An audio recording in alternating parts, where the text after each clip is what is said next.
आप सुन रहे हैं मधेपुरा से मां गौरी म्यूजिक की प्रस्तुति। Recording studio Madhepura. आप सुन रहे हैं सहरसा से एसपी म्यूजिक बिहार की प्रस्तुति।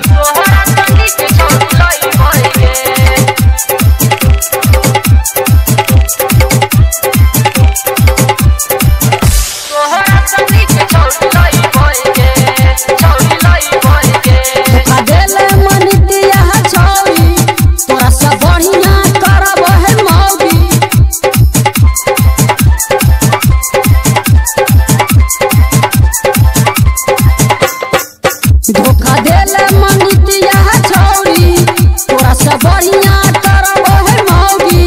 लगनिया पे दही तो बतलई बहुगे तोरा चीर पे शादी हमहू करब ही गे। तोहरा सनी के छौरी लई बइगे तोरा चीर पे शादी हमहू करब ही गे। तोहरा सनी के छौरी लई बइगे धोखा देले मंगितिया छौरी तोरा से बढ़िया करब है मौगी। लगनिया पे दही तो बतलई बहुगे तोरा चीर पे शादी हमहू करब ही गे। तोरा सनी के छौरी लई बइगे तोरा चीर पे शादी हमहू करब ही गे। तोहरा सनी के छौरी लई बइगे आप सुन रहे हैं सहरसा से एसपी म्यूजिक बिहार की प्रस्तुति। Mix by Vicky recording studio Madhepura.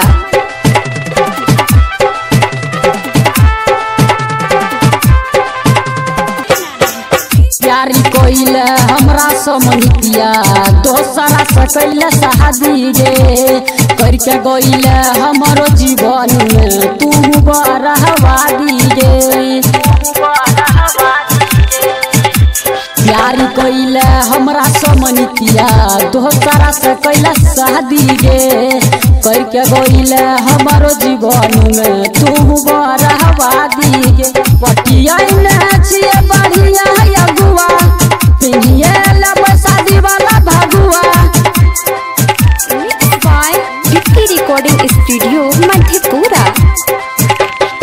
पटिया ने छिए बढ़िया छौरी चलिए जते हमरो मौरी।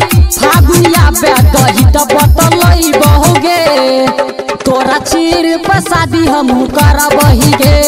तोहरा सनी के छौरी लई बइगे तोरा चीर पे शादी हमहू करब ही गे। तोहरा सनी के छौरी लई बइगे औनवा पर सुने के मनितिया कुनन संग कैल जिए मोरे के बतिया।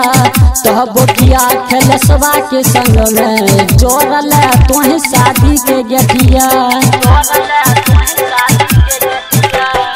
औनवा पर सुने के मनितिया कुंदन संग कैल जिए मोरे के बतिया। तब बोटिया खेलसवा के संग में जोड़ल तोहे शादी के गेठिया।